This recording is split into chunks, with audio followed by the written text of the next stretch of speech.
Ok. Muito bom, irmãos. Olha, o apóstolo Paulo, ele está terminando o capítulo, aí, o livro de 2 Coríntios, mas eu queria que os irmãos lembrassem que, desde o começo, ele está defendendo o apostolado dele. É duro, né? Eu acho uma coisa muito triste a gente ter que assistir isso, mas, ao mesmo tempo, muito edificante. Quando eu falo triste, não quer dizer edificante, é não edificante. Porque você imagine bem, por exemplo, você tem um versículo aqui, esse versículo 2, quando ele fala que ele está tentando levar a igreja, que ele considera a noiva de Cristo, para um noivo que é Jesus, de uma forma santa. E aí, se você pensar que essa igreja, ele foi lá, ele começou aquele trabalho, irmãos, ele sofreu muito. Quando você olha para o livro de Atos, chegou um momento na vida dele que ele estava desanimado ali, quando ele estava começando o trabalho em Corintos. Vocês vão lembrar o que o Senhor Jesus Cristo disse. Jesus apareceu para ele. Olha, foram das poucas vezes que Jesus teve que se manifestar pessoalmente e dizer assim: não temas, porque eu estou contigo, né? Não temas. E olha, pregue, continue pregando, não desanimes, porque eu tenho muito povo nesta cidade. Para Jesus ter que aparecer para ele, se manifestar de uma forma assim, audível para ele, é porque a situação que ele passava era muito difícil. Irmãos, com toda a dificuldade, com todos os problemas, Deus abençoou, nasceu uma igreja, Deus abençoou aquele trabalho foi crescendo. Aí, quando já tem uma igreja estabelecida, quando pessoas deram as vidas ali para que aquela obra tivesse nascido, o que acontece? Aconteceu a mesma coisa que aconteceu na Galácia, que é o que nós chamamos de modus operandi de Satanás, do diabo. Lá na Galácia, Paulo foi apedrejado. Estão lembrados disso, que ele foi apedrejado lá em Listra? Que ele sofreu muito em todas as cidades que ele foi expulso. Ele pregava o evangelho, as pessoas iam até com pedras e expulsavam ele de lá. E depois que as igrejas estavam organizadas, lá vem os bonitões da Judéia, sabe? Pregando que quem não for circuncidado, quem não guardar a lei de Moisés, não pode entrar no céu, não vai ser salvo. É muito difícil isso. Então, o que está acontecendo aqui em Corinto é uma coisa muito parecida, muito semelhante com o que aconteceu nas igrejas da Galácia. Pessoas vinham, entraram na igreja, eles falaram assim: nós é que somos apóstolos verdadeiros. O apóstolo Paulo não é um apóstolo verdadeiro. Vocês sabiam que o apóstolo Paulo não está entre os primeiros chamados por Jesus? Não, ele está enganando vocês. Ele é bom para escrever, mas quando ele está perto aqui, ele não é nada, não. Não é isso que a gente viu a semana passada? Olha, irmãos, a coisa mais triste que eu vejo aqui, muito edificante para nós, é o apóstolo Paulo ter que olhar e dizer assim: vocês são meus filhos na fé. Essa igreja, nós começamos esse trabalho, começamos essa igreja. Essas pessoas estão falando mal de nós, mas nós começamos essa obra. Então, ele tem que se sujeitar a dizer para a igreja, como ele vai dizer hoje: vocês podem ter 1000 aios, mas você só tem um pai. Só um pai, que sou eu. Né? Então, irmãos, isso é o cúmulo do ridículo, como nós imaginamos, que um apóstolo tenha que chegar e dizer isso para a igreja que ele organizou. Para a gente ver o mal que os falsos pregadores, essas pessoas que entram no meio das igrejas para dividir a igreja, para desfigurar a igreja. A gente fala muito hoje, né? Desconfigurou o negócio aqui, não é assim que a gente fala, né? E eu estou com o meu celular, daqui a pouco some tudo, some o WhatsApp, some não sei o quê. Eu chego para a Maria Lídia agora, né? Porque o Felipe está sempre no serviço, é difícil para ele. Antes era ele. Fala, filho, ó o que aconteceu aqui. Sumiu tudo aqui, né? Eu não sei pôr no lugar, né? Ele sabe, eu não sei. Aí, de repente, acontecia isso na igreja.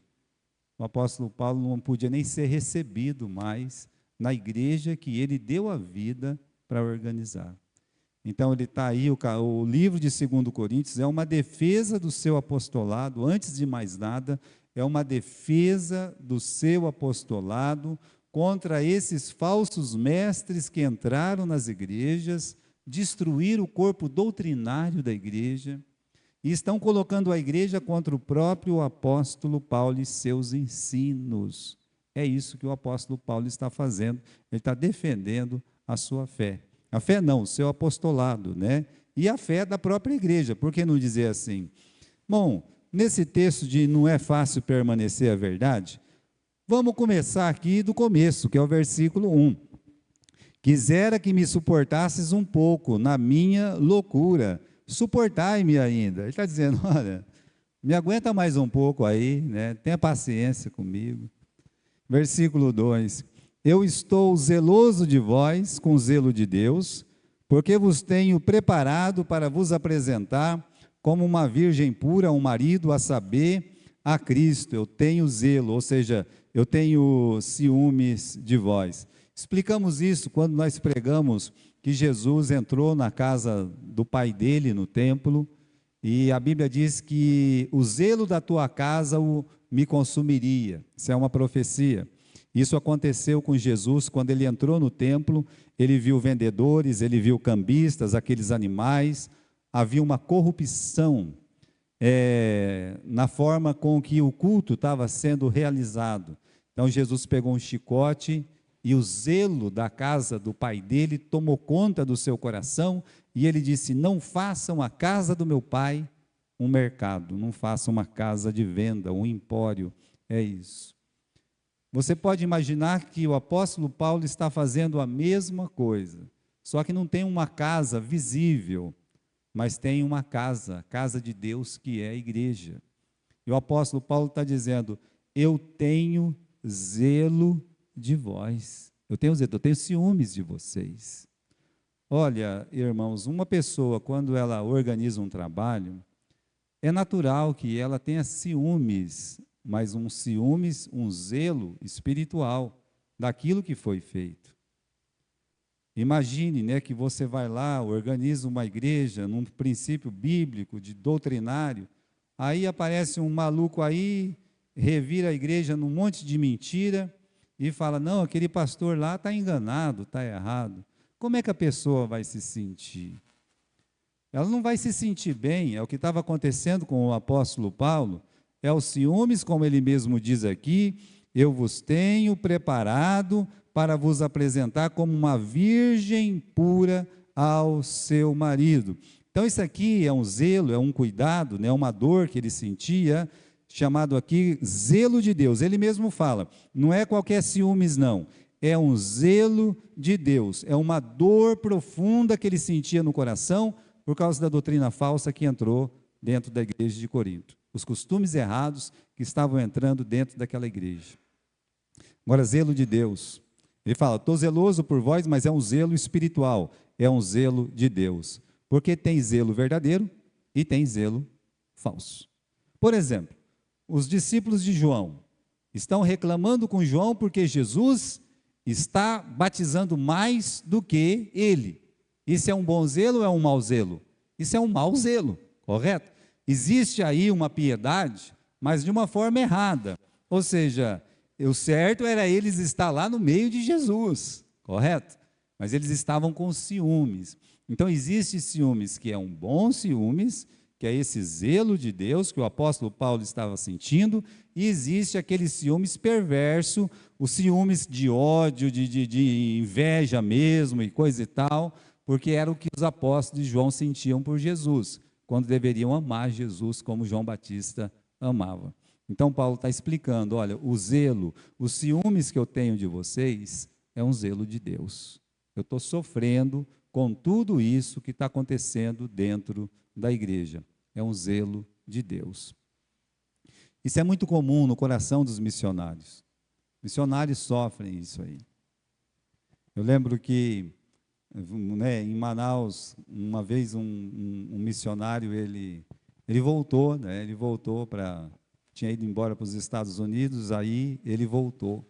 Voltou para ir nas igrejas que ele tinha começado, e o pastor Edilson disse que ele chorou.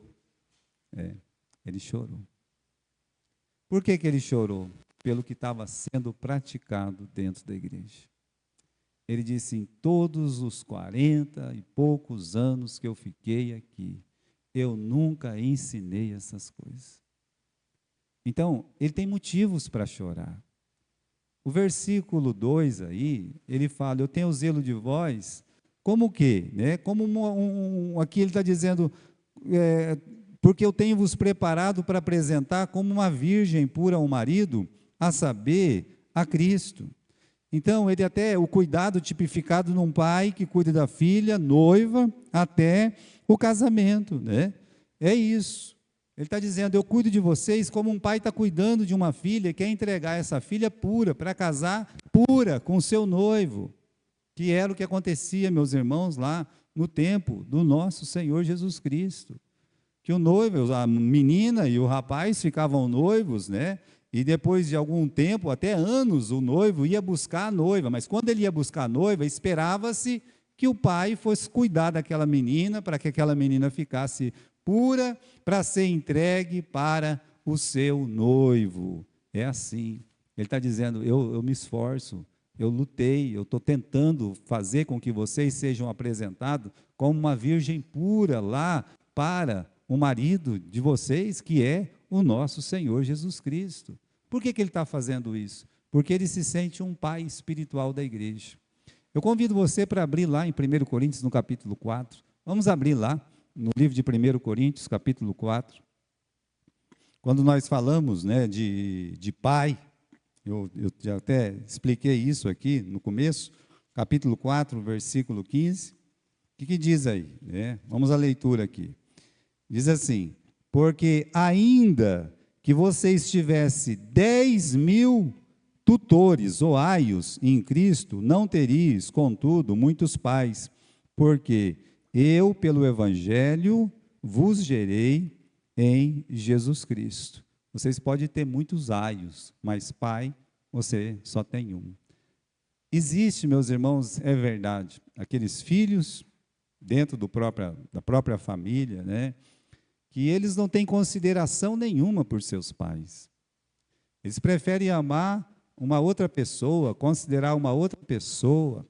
Quantas vezes você escuta falar em formatura, né? Agora é menos, mas antigamente era mais, eu acho. E aí o pai e a mãe, tão pobre, no cabo da enxada, trabalhando duramente, chegava na formatura do filho ou da filha, o que acontecia, né? Ah, o meu pai não pode ir porque ele não tem roupa, minha mãe não pode ir porque não tem, né, os modos, e aí não chamava nem o pai, nem a mãe. Eu não sei como é que vocês se sentem em relação a isso. Se eu sei que a pessoa fez isso, não me convida não para ir, seja de formatura, né? Por favor, não chame o pastor Gilberto para assistir essa coisa que eu considero das mais ridículas. Mais ridículas. Paulo está dizendo para a igreja, agora não é uma família de carne e osso, mas é uma família espiritual. Fala assim, olha, vocês podem ter 10.000 aios, pode passar 10.000 ensinadores aí, espertalhões que já pegaram vocês sem fralda, já tudo criado, bonitinho, não é assim que as falsas doutrinas faz? Pega lá a igreja tudo criada, tudo bonitinho e tal, né? Então, você já foi doutrinado, você já foi ensinado, você já aprendeu bastante, não aprendeu? Aprendi, isso. E agora o que você vai fazer com o seu pai? Nós vamos jogar no lixo. Isso é a coisa mais comum que acontece, principalmente dentro da igreja, né? O pai mesmo é jogado no lixo, mas, meus irmãos, o tutor, aquele que já pegou tudo pronto, isso aí vira um semideus para os... como está acontecendo aqui na igreja de Corinto. Lá na primeira carta, ele fala, olha, vocês podem ter 10.000 aios, mas pai espiritual, vocês só têm um. São poucos. Às vezes o pai espiritual, ele sai fora da igreja porque converteu, né? E logo muda de pastor, como aconteceu comigo, né? Eu tive 3 pastores que eu posso me lembrar perfeitamente deles. O primeiro, que me batizou, o Paulo Barbosa, mas ficou muito pouco tempo. voltou embora para Manaus. Aí veio o Carlinhos, ninguém gostava do Carlinhos. Espero que ele não me ouça, mas ninguém gostava dele, né? Mas eu gostava dele. Eu chegava na casa dele e ele falava assim: você já leu a Bíblia hoje? Um molecão de 15 anos, 16 anos, você acha que eu já tinha lido a Bíblia hoje? Né? Eu falei, não, eu vim te chamar aqui, né? Eu trabalhava num despachante, saía, falei assim, vim te chamar para você tomar uma coca comigo ali. Né? Ele disse, não, eu não quero tomar coca, não, vamos pegar a Bíblia aqui. O amor que eu tenho pela palavra de Deus começou com ele. Ele ficou muito pouco tempo lá. Depois eu vim fazer o seminário, e quando eu estava morando com o pastor João, eu li a Bíblia com a Dona Alta. A Dona Alta tinha uma Bíblia vermelha, grande assim, sabe? E ela ficava lendo a Bíblia e falava assim, ô querido, você já percebeu o que está escrito nesse texto? Você acha mesmo que esse querido aqui tinha percebido alguma coisa, né? Um rapaz de 17 anos. Estava nem pensando em texto nenhum. Eu estava querendo mesmo que chegasse sexta-feira, né? Para juntar com a turma lá da igreja e coisa e tal. É o que eu pensava, né? Mas ali, aquela doutrina diária, sabe? Acabava, eu arrumava a cozinha, né?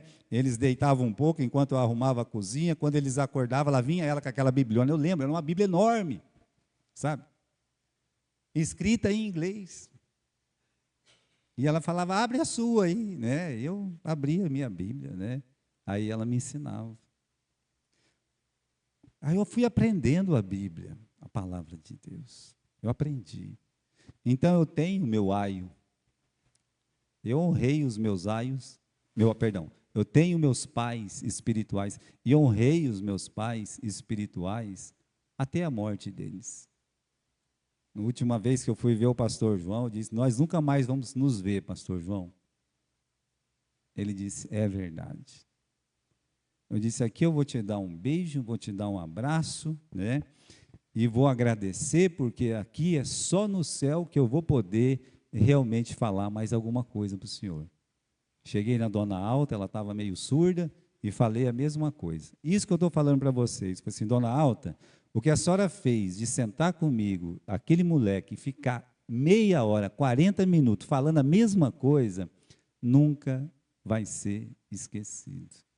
Agora imagine se eles chegam aqui e o pastor Gilberto abandona a Bíblia, a palavra de Deus. Se o pastor Gilberto e se eu tivesse vergonha de um deles, eu não tenho. Mas nem de professor de seminário meu, que tomou outros caminhos. Não, eu não tenho vergonha deles, não. Eu agradeço a Deus por cada um deles. Então, irmãos, o apóstolo Paulo, ele está meio triste com a igreja. Para ele poder falar essas coisas, ele fala, olha, vocês estão aceitando pessoas que nem a Bíblia ama, nem a Bíblia lê, e estão desprezando quem ensinou para vocês, quem vos gerou em Cristo Jesus. Aí volta lá para 2 Coríntios, né, no capítulo 11. Então, irmãos, continuando aí, o que o Paulo mais temia na igreja? Versículo 3. Eu, na verdade, estou errado aqui. Capítulo 11, versículo 3. Eu temo, quer dizer, eu estou com medo, estou assustado aqui, né? Que assim como a serpente enganou Eva com a sua astúcia, assim também sejam de alguma sorte corrompidos, quer dizer, no sentido de corrupção mesmo, sabe? Corromper é nesse sentido de corrupção. Os vossos sentidos, os vossos entendimentos, e se apartem da simplicidade que há em Cristo Jesus. O que Paulo mais temia? Ele temia que a igreja fosse enganada, como a Eva foi enganada. Eu temo que assim como a serpente enganou a Eva.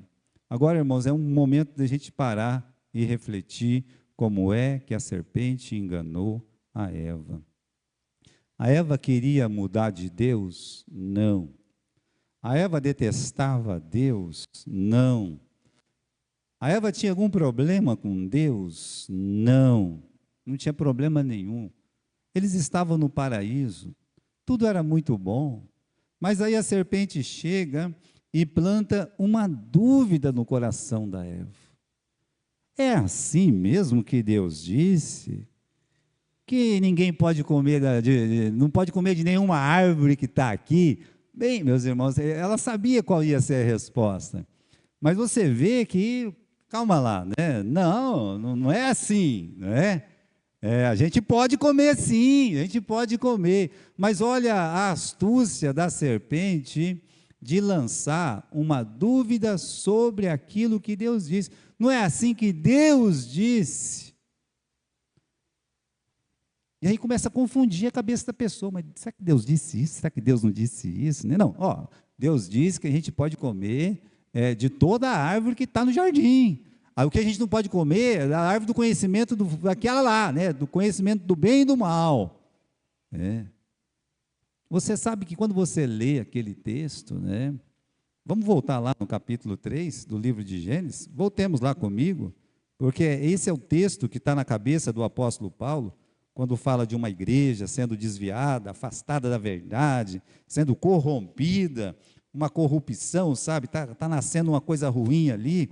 Versículo 3, versículo 2 do capítulo 3, a mulher disse à serpente: do fruto da árvore do jardim vamos comer, mas do fruto da árvore que está no meio do jardim, disse Deus, vocês não comam, nem tocam nela, que Deus não disse.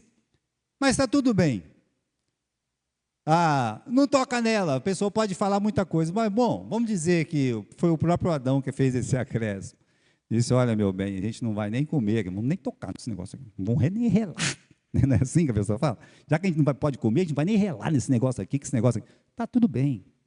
Ela sabia o mal que ia acontecer. Está no final do versículo 2. Você repara aí?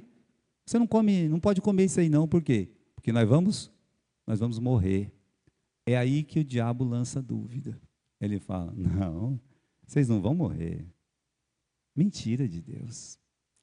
Deus sabe que quando vocês comerem essa fruta aqui, os vossos olhos vão se abrir, o vosso entendimento. Olha lá no versículo 3, né? 4. Então a serpente disse à mulher, não, de jeito nenhum, não tem esse negócio de morte não, né? Deus sabe que no dia em que dele comerdes, se abrirão os vossos olhos. Vocês vão ser como Deus, sabendo o bem e o mal. Não é só negar o que Deus disse, é fazer uma promessa infundada, dentro de uma coisa que vai acontecer e é um grande mal, é um desastre, sabe? Seus olhos vão se abrir, de fato abriu os olhos dela, e vocês vão ser como Deus, realmente, né? Nós somos como Deus aí, né? Vocês vão saber o bem e o mal, né? Sem poder evitar o mal e sem nunca mais poder fazer puramente o bem. Olha, Satanás, meus irmãos, ele entra nas igrejas desse jeito, plantando dúvida no coração das pessoas a respeito do que Deus disse na sua palavra. As igrejas hoje não querem ensinar a Bíblia, não querem ensinar a palavra de Deus, justamente por isso. Hoje vocês têm poucos pastores. O mundo hoje tem poucos pastores. Vamos voltar lá em 2 Coríntios. Por que eu digo que tem poucos pastores, né? Porque hoje tem aquelas pessoas que, enquanto alguém está tocando uma música, e sabe, irmãos, a música traz um sentimento no coração. Eu lembro quando eu fui estudar algumas coisas sobre a música, né, eu queria saber essa questão da orquestra, como é que foi feita aquela música, né, do último, o último dos moicanos. É a mesma coisa. Você vai olhar aquela música, é a mesma coisa.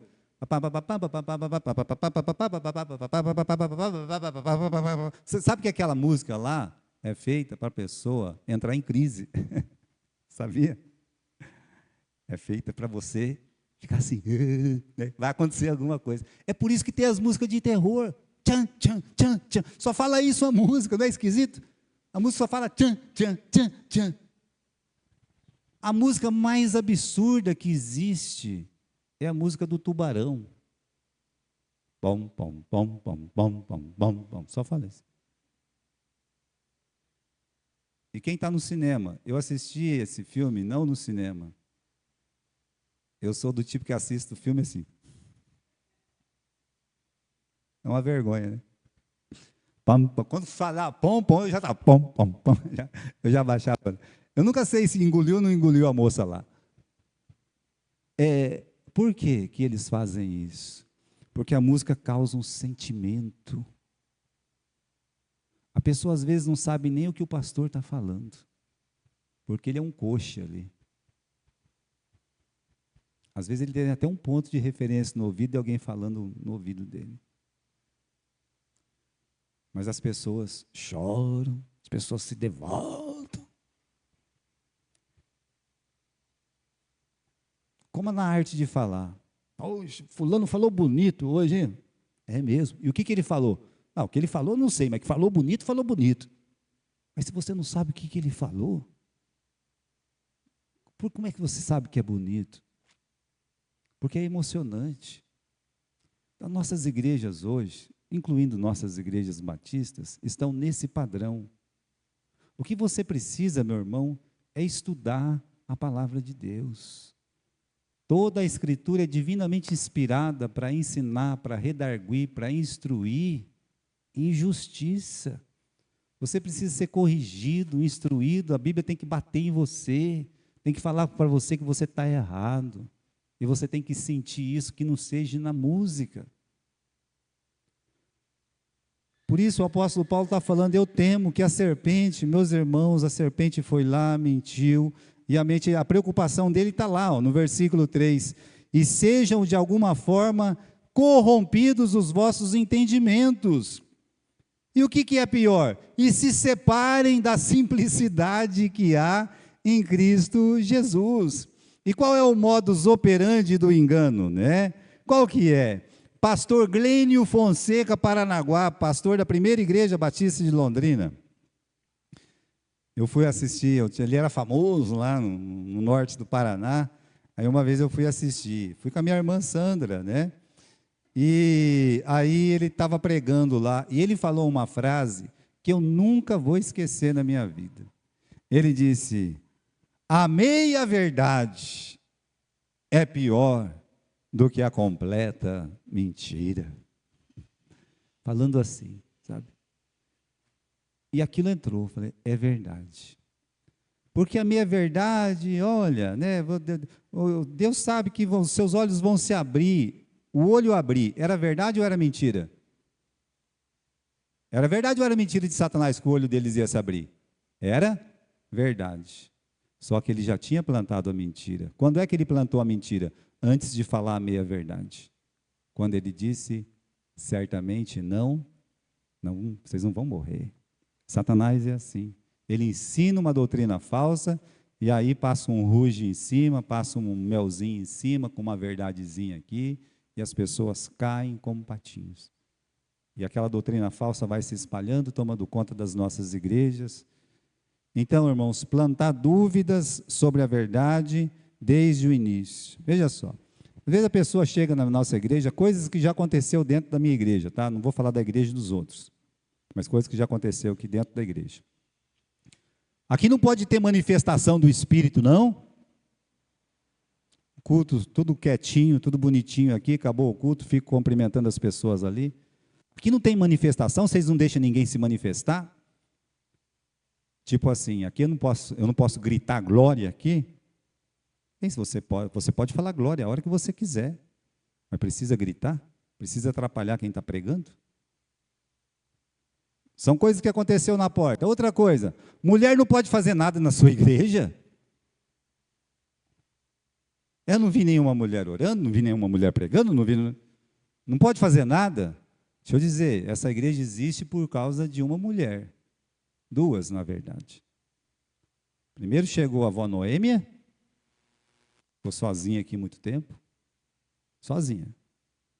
Não tinha chão, não tinha banheiro, nenhuma dessas janelas abria, a porta era muito pesada para abrir, era uma porta de correr assim, que ela só conseguia abrir nessa medida, ela passava de lado, mas ela vinha, a irmã Noêmia, sozinha. Essa porta do fundo não abria, não tinha uma janela que abria. E depois veio a Mariazinha. Então, a pessoa que fala uma bobagem dessa não conhece a história dessa igreja. É só que as mulheres dessa igreja obedecem à Bíblia, a palavra de Deus. Não pode pregar a lei de Deus aqui, não, é? É o que eu ouvi do sabatista. Então, são coisas que aconteceram na porta da igreja, tá? Então, plantar dúvidas sobre a verdade é o início. O engano, meus irmãos, afasta as almas da simplicidade que há em Cristo, né? Sobre o verdadeiro papel do Espírito Santo na vida do cristão, sobre o verdadeiro e maravilhoso papel das mulheres dentro da igreja, o papel da lei, da conversão, né? O caminho da salvação unicamente por Jesus, segurança eterna da salvação, o uso correto dos dons espirituais dentro da igreja. Não, nós não estamos fugindo de nenhum dos nossos compromissos espirituais, só que nós vamos olhar e ler dentro da palavra de Deus e ver o que a palavra de Deus diz. Não é porque o pastor é famoso e disse, não, vamos dizer o que a palavra de Deus diz, vamos ensinar o que a palavra de Deus está ensinando. Aí quando você compara o que a palavra de Deus ensina e que as pessoas estão colocando dentro dos cultos, aí nós temos que admitir, alguma coisa não está certa. Temos que tomar um caminho. Qual caminho? Fique na verdade. É o que o apóstolo Paulo está dizendo. Eu temo muito que, olha, vocês sejam enganados por essa serpente. Irmãos, os falsos profetas sempre têm uma nova revelação. Sempre. Como a serpente disse para Eva, seus olhos vão se abrir, vai ser como Deus, né? E é uma fórmula que se repete com sucesso. Surge uma pessoa, de repente ele é o gênio da lâmpada, ele é só ele que sabe, só ele que realmente entende da palavra de Deus e leva as pessoas para um caminho bem diferente das Escrituras. Imagine você que uma pessoa vai pegar está lá no meio do mato, lá nos Estados Unidos, e encontra o livro de ouro, umas placas de ouro, algumas testemunhas estão olhando ele achar aquela placa de ouro, e aí então ele com aquela placa de ouro descobriu que ele tem uma nova Bíblia, e assim nasce o mormonismo. Uma mulher está deitada no seu quarto lá, e daqui a pouco uma luz brilha no sonho dela, no quarto mandamento, e assim nasce o sabatismo. E as igrejas são assim. Eu contei lá no Morumbi, não sei onde que eu contei, se foi quinta-feira, que dia que foi. É assim, irmãos, no Novo Testamento inteirinho, de Mateus até o livro de Apocalipse, são 100 anos. Desde o nascimento de Jesus até, são 100 anos. Em 100 anos de Novo Testamento, você tem 12 visões no Novo Testamento. Em 100 anos. Agora, aqui em Marília, em um domingo à noite, tem milhares de visões, sabe? E em todo o Novo Testamento, a palavra de Deus tem só 12. Repare que alguma coisa é estranha, não é? Nessa questão. Vai vendo. Lá em Gália, uma senhora dormiu, sonhou, acordou. Sonhou com uma Bíblia aberta. Não sei se tem ainda lá. Na outra semana ela foi lá, abriu uma igreja e colocou o nome da igreja. A Igreja da Bíblia Aberta. E aí? O sonho dela vale mais do que tudo que o pastor dela ensinou por muitos anos. E causa uma divisão no corpo de Cristo, etc. Veja, irmãos, e assim as pessoas vão sendo levadas por pouco ou por muito, e vos afaste da simplicidade que há em Cristo Jesus. Simplicidade não é só simplicidade, é humildade, é gratidão. A simplicidade que há em Cristo Jesus. Pregação, salvação só pelo Senhor Jesus Cristo. Salvação eterna, como diz o irmão Félix, é eterna, se é eterna não acaba, ensinando as pessoas, né? Realmente. Pega uma pessoa, está 40, 50 anos na igreja, chega nele e fala, se você morresse hoje, você iria para onde? Só Deus sabe, com a Bíblia na mão. Já li a Bíblia 10 vezes, tá bom. E se você morrer agora, você vai para onde? Só Deus sabe. Não, meu filho. Livro de 1 João, capítulo 5, versículo 13, diz, estas coisas eu vos escrevi para que vocês tenham certeza da vida eterna. A Bíblia foi escrita para você ter certeza. Você confia em Cristo ou não confia? Eu não sei. Então, você não sabe, você está perdido. Eu confio em Cristo, então você é salvo em Cristo Jesus. Essa é a diferença. Crer ou não crer. É a questão. Estamos terminando, irmãos. Versículo 4. Se alguém vindo pregar-vos outro Jesus, né, que nós não temos pregado, ou se vocês recebem um outro espírito que não recebeste, ou um outro evangelho que não abraçaste, com razão o sofrereis. Eu estou triste. Um outro Cristo? Que tipo de Cristo? Olha aqui. Um Cristo que a morte dele não é suficiente para a salvação. Um Cristo que não tem céu nem inferno. Não é assim que se prega hoje? A pessoa não existe céu, não existe inferno. Jesus sim, ele existe, mas não existe céu, não existe inferno, que aprova o pecado. Não é assim? Essa turma do LGBT tem as igrejas deles que pregam isso. Um Jesus sem evangelho, um Jesus sem a Bíblia, criado na cabeça das pessoas. Então, esse é um outro Jesus. Esse não é o Jesus da Bíblia. Que Jesus que eu creio? Eu creio no Jesus da Bíblia, da palavra de Deus. Um outro espírito, não está aqui, mas um outro, que tipo de espírito? As pessoas têm algumas manifestações do espírito em algumas igrejas, que é muito parecido com coisas que acontecem em alguns lugares que, nominalmente, não pode nem falar o nome de evangelho, que eles expulsam de lá. Mas eles falam que está sendo tomado pelo Espírito. Eu acho muito estranho isso. O fruto do Espírito é amor, é paz, é benignidade, é alegria, é bondade. Não é assim? Domínio próprio, mansidão. Não é isso aí? Então tem que produzir as coisas do fruto do Espírito. Uma vez, irmãos, eu fui convidado, né, para ir para um... Eu sempre fui muito amigo dos irmãos de Galha, de todas as igrejas, né, com exceção de uma. Mas o camarada estava suando muito lá na frente. Era uma igreja pequena, com muita gente, tinha vindo gente de Marília, mas pequeno, um ambiente pequeno. Eu lá no fundo, perto da porta, quente, suando também, todo mundo suando ali. O camarada pregava um pouco, ele se derramava de suor assim, né? Aí a mulher do lado olhou e disse, isso é o poder do Espírito, é cheio do Espírito, derramamento do Espírito. Me deu uma vontade de falar para ela, não, isso é calor mesmo, isso aí ela está suando ali, porque ele está pregando ali, se movimentando. Veja como as pessoas têm uma ideia errada do Espírito Santo. As pessoas têm uma ideia errada do Espírito Santo. Mas eles pregam outro Espírito. Vocês não receberam ainda o Espírito Santo? Como é que eu não recebi se a Bíblia fala que quando a gente crê em Cristo, a gente recebe o Espírito Santo? Uma leitura errada do livro de Atos tem causado tanto estrago nas Escrituras. E um evangelho diferente, onde Cristo não é único, não é suficiente Salvador. Um evangelho que Cristo não é o único e não é o suficiente. Não, só Jesus salva, né? Mas é suficiente para pagar todos os pecados?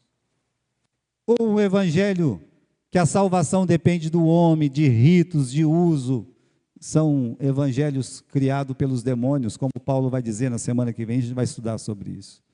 Você quer saber? Os ensinos errados é tudo fruto de demônios, porque afastam uma pessoa de Deus. Aceitamos de bom grado? É isso que ele fala no final. Vocês aceitam de bom grado isso aí? Final do versículo 4, olha aí. Com razão vocês aceitam, vocês sofrem, né? Vocês estão prontos, né, para sofrer. Enquanto eu estou sofrendo pela verdade, para vocês se manter na verdade, vocês estão prontos para sofrer por um evangelho falso, por um espírito falso, por um Jesus falso. Sim, as pessoas estão prontas, né? Toda falsa doutrina costuma ser aceita sem resistência. Veja só. Gálatas capítulo 1, né? Vamos lá, é o nosso último versículo hoje, tá? As pessoas e as igrejas se desviam muito rápido da verdade. Gálatas capítulo 1. Assim que acaba o livro de 2 Coríntios, aí começa o livro de Gálatas. Capítulo 1 e versículo 8. Mas ainda que nós mesmo, né? Vamos começar a ler do versículo 6, meus irmãos, dá uma olhada lá. Estou abismado. Como traz a tradução aqui? Maravilha-me de que tão depressa passasseis daquele que vos chamou a graça de Cristo para outro evangelho, o qual não é outro, mas há alguns que vos inquietam e querem transtornar o evangelho de Cristo. Às vezes a pessoa chega, passa um perrengue tão grande, ela fala assim, estou transtornado.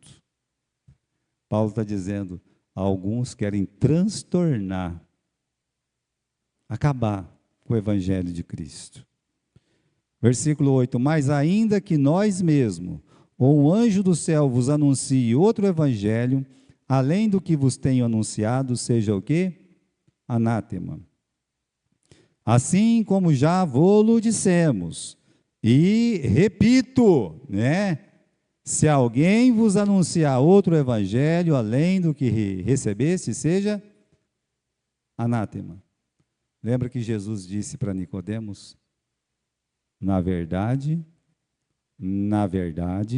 por que repetir? Porque era muito importante o que Jesus ia dizer. Na verdade, é como se ele dissesse, o que eu vou dizer para você é de extrema importância. Quem não nascer de novo não pode ver o reino de Deus. A mesma coisa Paulo diz, eu repito outra vez, se alguém vier pregar um outro Jesus, um outro evangelho, que seja maldito. E se for o Senhor mesmo, Paulo, que seja maldito. E se um anjo do céu aparecer, que é o que mais acontece, que seja anátema, que seja maldito. Sobre a palavra de Deus não tem duas verdades, só tem uma, não é?